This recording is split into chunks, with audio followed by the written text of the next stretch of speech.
People keep asking if I'm back, and I haven't really had an answer. But now, yeah, I'm thinking I'm back. If I said it, I meant it. Bite my tongue for no one, for no one, for no one, for no one. Greetings and salutations. It's yours truly, Dan Adams, aka the Soulful Conservative, the DA, and the prosecutor, coming to you live once again from the Heat with Dan Adams Studios, aka my vehicle. Once again, bringing you the Dan Adams Show, and I want to start off this show with standing by your principles. And this can take me to many different avenues, but let me start with my first and most important, my faith. I am a Christian, a born-again Christian, and I'm not ashamed to say it. I'm not ashamed to shout it. I am a Christian. I believe that God is my Heavenly Father. I believe that Jesus is my Lord and personal Savior. I will never be ashamed to say that, even if it causes my death. Now, ladies and gentlemen, what are you saying to yourself right now? Is Dan that convicted? Is he really, if it came down to life or death, would he profess his faith?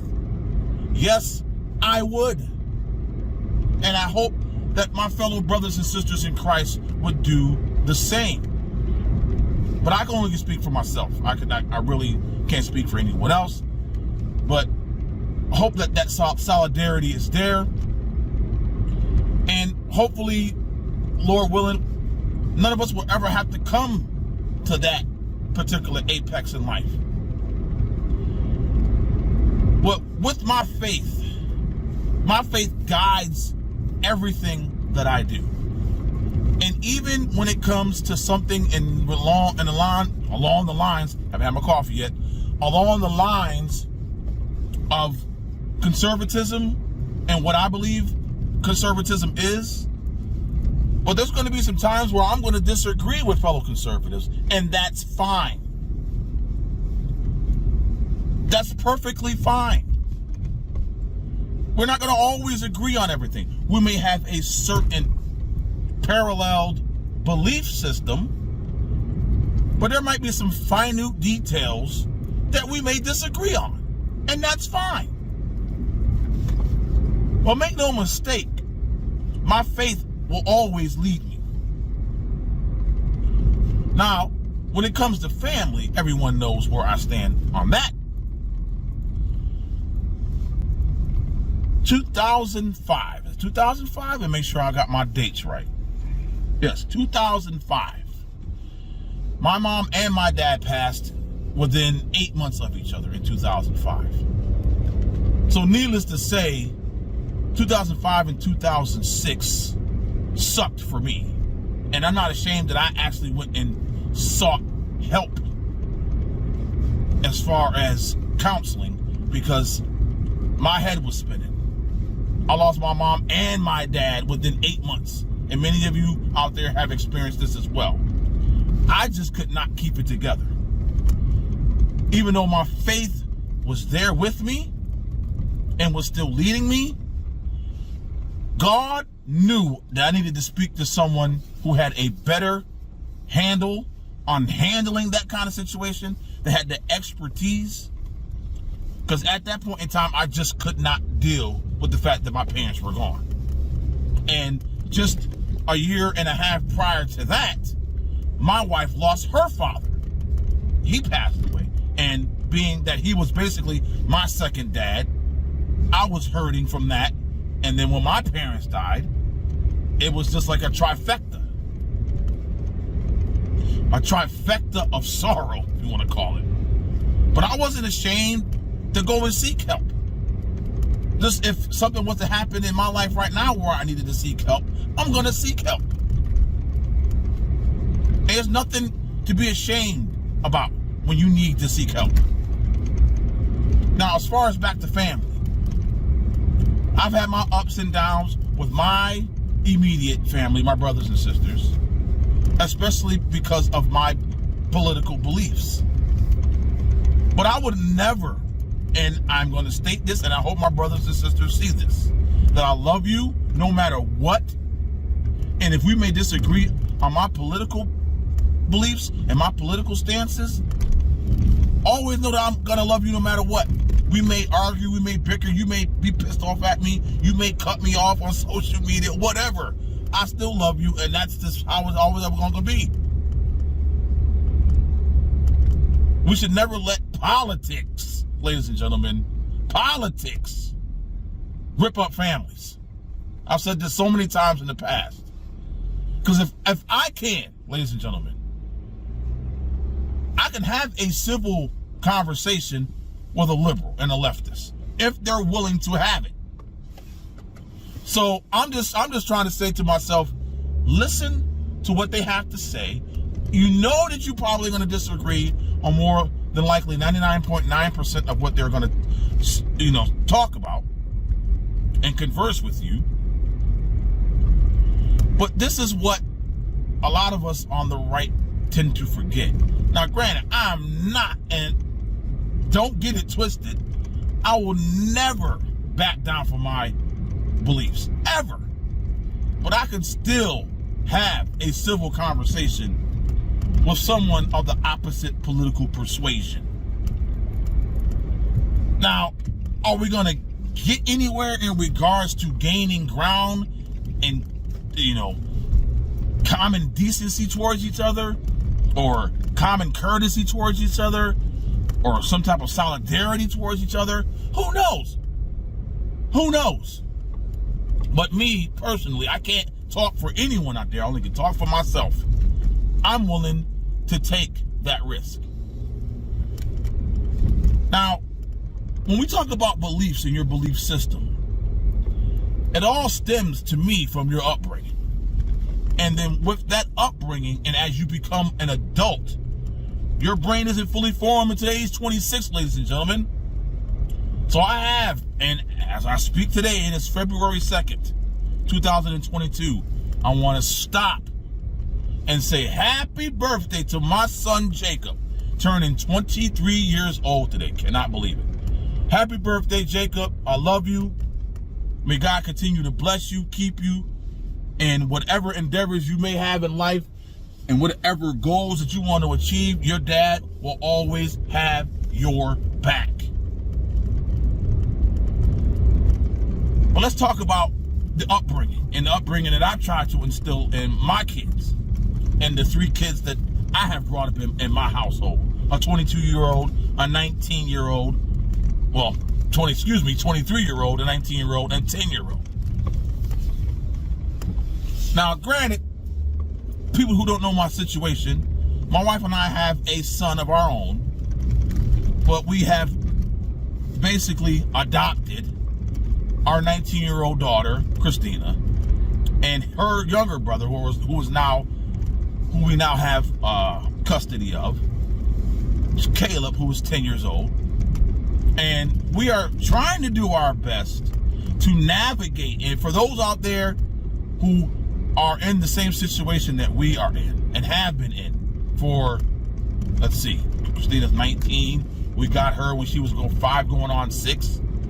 So we're going on 15 plus years now of trying to navigate parents who didn't step up. Parents who had drug issues. Parents who thought that on a whim, I'm just not going to be a parent, and I'm just going to let hopefully somebody in my family take care of my kids. Well, in this case, those particular parents were lucky that God, and this is all God, it has nothing to do, well, I should say nothing to do with me and my wife. Me and my wife had to make that decision to say, hey, we're going to take these particular children into our home. But they were family, so it wasn't a hard decision. But believe me, and for those who know us and know our situation, it hasn't been a smooth journey, okay? And I may be getting a little personal here, and maybe my wife might not like that, but this is me being me. And I understand when you have a situation where kids are taken from their parents and placed somewhere else, that it's going to take time to adjust, and it took a lot. It took many years. And with our 10-year-old Caleb, we've got years ahead of us unless the parents step up and get their act together. And we, as the people who have been taking care of him, we, my wife and I, we feel that the parents are at a certain stage that they can take care of him. If we feel that isn't, then we will fight and make sure that he stays in the safe environment that he has been in the last 4 years now, I think. About 4 years now. And like I said, for the rest of you who have gone through the situation, currently in the situation, you know where I'm coming from. You know when at the drop of a hat, that child could be just fine and then not be fine because they're thinking about their parents or thinking about the situation that they're in or wishing that they were with their mommy. But like I said, I won't get too much into that, but you know where I'm going. The upbringing of your children. At a certain point in life, yes, we must let go of that leash. As parents, we must hope and pray that the many arguments, that the many talks and conversations seeped into their brains, ladies and gentlemen, and hopefully made an impact, hopefully made some inroads, hopefully made a lasting, and I mean lasting impression on them. That when they've reached that complete age of maturity, 26, when your brain is fully formed, even though we know individuals that are beyond the age of 26 still act like kids, still act like adolescents, still act immature. At least there will be that foundation. And that foundation I know that I got from my parents. Because I know when I left Syracuse, New York back in 1994 to come down here to Pittsburgh, and I've been here ever since, that foundation was laid. No doubt about it. I can't deny it. Won't deny it. And I'm not ashamed to say that foundation and that upbringing helped me, led me to the person that I am today. Because without that foundation, there's going to be many cracks. There's going to be many divots. There's going to be many potholes, ladies and gentlemen, along your path. That somehow, in some way, you may not find a way out of it. You may not have that proper foundation, that solid foundation, that upbringing to lean on when situations come up in life. And for me, with my dad being a pastor, the Reverend Samuel Adams Jr. of the New Covenant Baptist Church in Syracuse, New York for over 30 years. Yeah, as a adolescent and being a preacher's son, I had my many years of rebellion, but I still had that foundation. I can never say that the word of God was never preached to me. I could never deny that. And with that foundation, once again, ladies and gentlemen, when you have these obstacles, when you have these roadblocks that come in life, your belief system will hopefully guide you through those particular situations in life. And right now, I'm dealing with a situation where I got a Jag off driving behind me, flashing his beams for no reason. Bruh, what are you doing? You making me go off topic here. All right. So back to the topic at hand, your belief system. And I didn't have anything particular to talk about today because I wasn't actually going to do my show in the remote political heat studios with yours truly, Dan Adams, aka the Social Conservative, the DA, the prosecutor.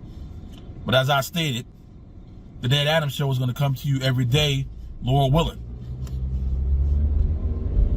But I've always prided myself to having that foundation, and I'm so glad and I'm so blessed to know that even with my adolescent rebellion, that foundation, that upbringing has led me to be the person that I am today.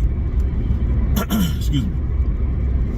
Well, let's go on to another topic I want to talk about.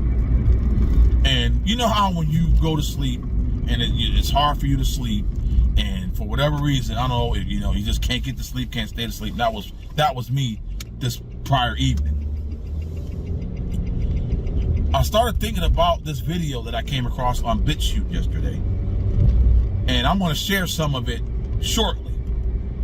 But it has to do with COVID and the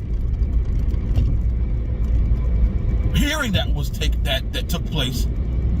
And no one seems to even, I'm sure for those out there who are informed, but there was a COVID conference with Senator Ron Johnson,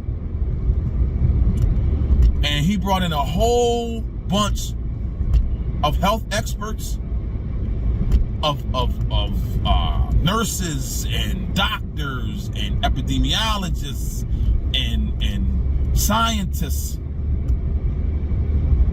and they talked about COVID and the response to COVID and the shutdown of alternate voices in regards to the treatment of COVID. Now, I'm going to give you a good 5, 6, 7 minutes of some clips from that particular conference because I want you to understand, ladies and gentlemen, the path that we took. I'm sorry, I'm not going to put we in it. The path that the federal government took. And you got to understand, I'm not going to really lay any blame at the feet of the Trump administration in regards to trying to take away our freedoms. Yeah, there could have been more testing at the beginning. Yeah, there could have been some more voices that should have been allowed to have been heard, and not just Fauci and the NIH and the CDC and the WHO and whoever the hell else. Yeah, there should have been an immediate investigation into the Wuhan lab, especially when China got rid of samples that would have led us in the direction of maybe possibly having better therapeutics than we have right now in regards to combating COVID. But ladies and gentlemen, these clips that I'm about to play for you right now, just realize that hundreds of thousands of lives could have been saved. Several hundred thousands of lives could have been saved. So without further ado, let you be informed. Let you be illuminated. Let this knowledge, this wisdom, and this understanding hit you upside the head. We had Dr. Christina Parks on our show a month or two ago that we taped it. She came up to me before this hearing and said, I just want to let you know that my father was with me. He got to see me on the high wire, and really I lost him just a few days ago. She lost him just before having to do this hearing. And she said, I just want to thank you because that memory that I have of him seeing me on the high wire is an important memory, and it's one of the last memories I have. This is her talking about how her own father was handled in the hospital. My dad just died, right? He died Friday. Couldn't get a test, couldn't get monoclonal antibodies. We treated him at home. Unfortunately, we had an oxygen machine that didn't work. So he blood saturation went down to the point where he was incoherent. We called EMS. They said, your problem is your oxygen machine doesn't work. They put oxygen on him. He went to 98% saturation. We moved him to the hospital. He recovered all his cognitive functions. He was doing quite well, but he was no longer getting medications that reduce his inflammation. He was no longer getting medications that blocked the histamine response. He was no longer getting the medications that he needed, and he was no longer getting lung steroids. And he just declined and declined and declined until he passed away on Friday. And I say he passed away from lack of appropriate care. Plug me a little bit on that. It's an incredible story she lays out there. Obviously, she's a doctor, or she has the background. She can treat her father at home, but they had an oxygen machine that they didn't realize wasn't working. So once they get him to the hospital, oxygen comes up, and you would think he just continue all the drugs they had were working. Obviously, the oxygen was the only thing that went wrong, and they're like, no way, no how. I want to talk about that. So Yeah. what happens is they get in the hospital, they put him on oxygen, then they think, well, let's get him something for anxiety. They give him some midazolam, they give him Precedex. It suppresses the respiratory depression. Before you know it, it's like knocking dominoes over. And I'm going to tell you, if anybody looks and you have people in your family that have passed away in the hospital, I can tell you what happened. They got midazolam, they got Precedex, then they got remdesivir, and it was basically knocking over dominoes all the way down So to basically, give death's him door. psych drugs. Yeah, to get rid of the anxiety. This is very, very, very common. Almost every patient that I encounter. Absolutely unbelievable. Remdesivir, obviously you mentioned, this is a failed Ebola drug. Was so toxic, they pulled it early from the Ebola trial, saying this is a complete failure. I sort of read that as you're better off dealing with Ebola than mess with this drug, and yet it gets repurposed for this situation. We'll talk about it in a second, but this is Paul Merrick, who is, as I said, an ICU doctor for decades. His CV goes on and on and on. I believe he's credited with being the second most published ICU doctor in the world, who was having a complete success treating his patients until the doctors told him he had to change his approach. Listen to this story. If you look at the 4 independent studies, including the large study by the WHO, it shows remdesivir increases the risk of death. Let me say that again. Remdesivir increases the risk of death by 3%. It increases your chances of renal failure by 20%. This is a toxic drug. But just to make the situation even more preposterous, the federal government will give hospitals a 20% bonus on the entire hospital bill if they prescribe remdesivir to Medicare patients. The federal government is incentivizing hospitals to prescribe a medication which is toxic. It should be noted that remdesivir costs about $3,000 a course. Ivermectin reduces the risk of death by about 50%. It costs the WHO 2 cents. 2 cents. So as regards dexamethasone, this is the wrong drug in the wrong dose for the wrong duration of time. Yet every clinician in this country will absurdly use this homeopathic dose of dexamethasone. Why? Because the NIH tells them to do this. The NIH and other agencies have ignored multiple FDA-approved drugs. These are FDA-approved drugs. These are not experimental drugs, which are cost-effective and safe and have unequivocally been shown to reduce the death of patients in the ICU and in hospital. You are more likely to die from taking Tylenol than ivermectin, yet the FDA calls this a dangerous horse deworming medicine. Hospitals have become dangerous places for sick people. Patients must do whatever they can to avoid the hospital. When they imprisoned in a hospital, they denied their rights. They are not allowed a patient advocate. Their family are denied access to the patient. They are prisoners in the system. They have no rights, and they get the treatment dictated by the hospital. They are dangerous places for sick people. And that's, for me, as a physician practicing hospital medicine for 40 years, saddens me to the core. I can tell you what happened to me. So I was using our protocol to treat critically ill patients in the ICU with a whole host of repurposed drugs. This is a memo sent to the entire healthcare system, but they targeted me personally. And what did this memo say? These medications will not be verified or dispensed for the prevention or treatment of COVID. This list includes ivermectin, bicalutamide, etoposide, fluvoxamine, dutasteride, and finasteride. And then just to stick it to me, they added ascorbic acid. What was I to do? My hands were tied. As a clinician, for the first time in my entire career, I could not be a doctor. I could not treat patients the way I had to be to treat patients. I had 7 COVID patients, including a 31-year-old woman. I was not allowed to treat these people. I had to stand by idly.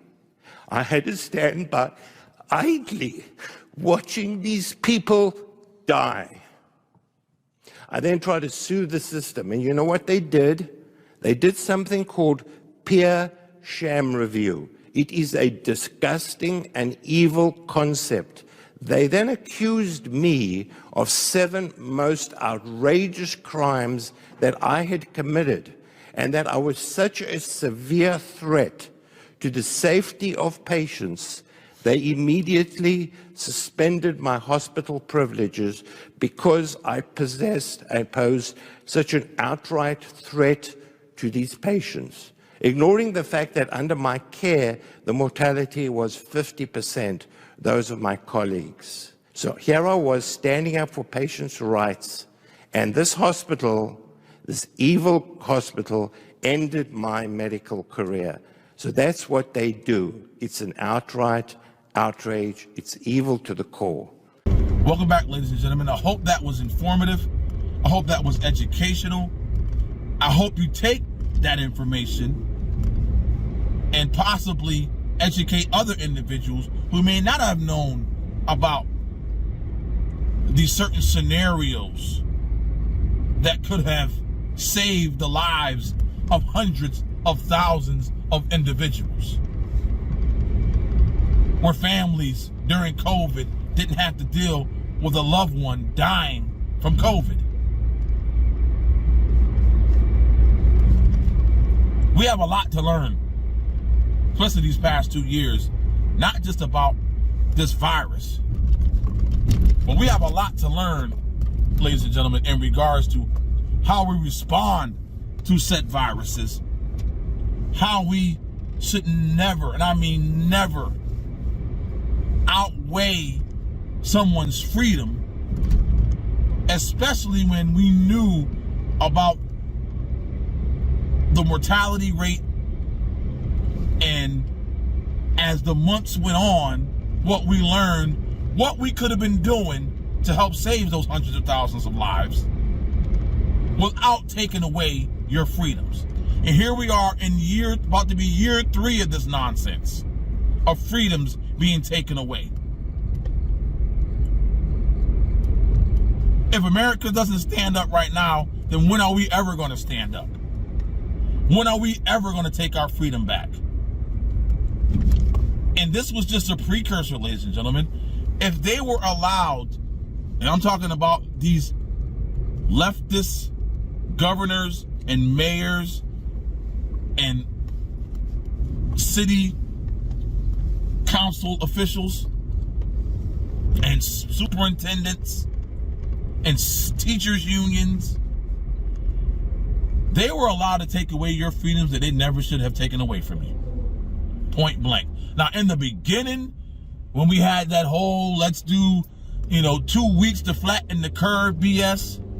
And then we realized that masks didn't work, 6 feet distancing didn't work. And even now that we know that the so-called vaccines that we know aren't a vaccine does not stop you from getting COVID and doesn't stop you from spreading COVID. As I stated in my show, well, I didn't state it, but the Honorable Dr. Ben Carson stated, if you saw yesterday's episode, where he was talking to Sebastian Gorka on his show, that there should be a warp speed effort, ladies and gentlemen, warp speed effort to get out these therapeutics that we now know work, have worked, and will continue to work to curb the time of you, if you get COVID, you getting over COVID. You getting 3 jabs does not stop you from getting COVID or spreading COVID. We know this now. But the left and the mainstream media know what they are about, and they know that this, now we're in the endemic stage, we're not in the pandemic stage, but we know that this pandemic has set up options for the left in the future to say, for the good and the health of America, we need to do this. We need to take away your freedom. We need to silence you. Yes, ladies and gentlemen, this should be an overwhelming eye-opener for all of us. That at the snap of a finger, ladies and gentlemen, let me fix my camera a little bit here. Snap of a finger, ladies and gentlemen, your freedoms can be taken away. And with you not having all the information that you should have had or should have at your disposal, then you're going to second guess yourself, like many of us did. You're going to somehow allow the federal government, state governments, the local governments, you're going to allow them to take away your freedom? I hope and I pray that isn't the case. I hope and I pray that, for one, not another virus like this will ever be heaped upon humanity. But as we know, with that Wuhan lab still being operational, ladies and gentlemen, and as I have said, and I am sorry to say for anyone who may be offended, but the powers that be, NATO, whoever, there should be a concerted effort to blow that freaking lab off of the face of the earth. Because they could be building, transforming, like Dr. Evil up in that piece, a virus that could wipe out humanity. Why are we even allowing this gain of function research to be even being spoke on, let alone be put into action?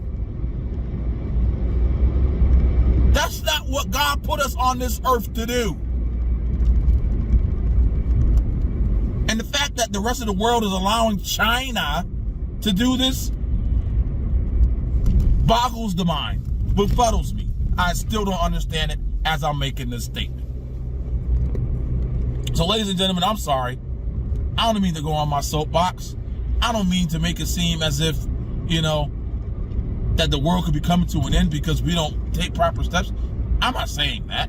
I'm just saying it's a possibility that a more deadly virus than COVID could be around the corner because we are allowing this gain of function research to happen, that this Wuhan lab is still in existence. We have perpetrators like China and Russia and Iran and whoever else who may be adversaries of America wanting to wipe us off the map. That's not a joke. I'm not kidding. So as I wrap up this particular episode of the Dan Adams Show, talked about belief system, talked about COVID. Let me end it with this. Never let your guard down. I'm serious. I'm as serious as a heart attack because too much is at stake. Our future is at stake. And if we don't stand up, and peace and blessings to the Freedom Convoy in Canada, may God continue to shelter them and provide them with strength and shelter and the bravery that is needed to combat this Marxism and this communism and this fascism. If we don't stand up and the downfall is happening around us, we can only look at ourselves. We can only blame ourselves. So until next time, God bless you and yours. May He keep you and your family safe. Until next time, peace. People keep asking if I'm back, and I haven't really had an answer. But now, yeah, I'm thinking I'm back. If I said it, I meant it. Bite my tongue for no one.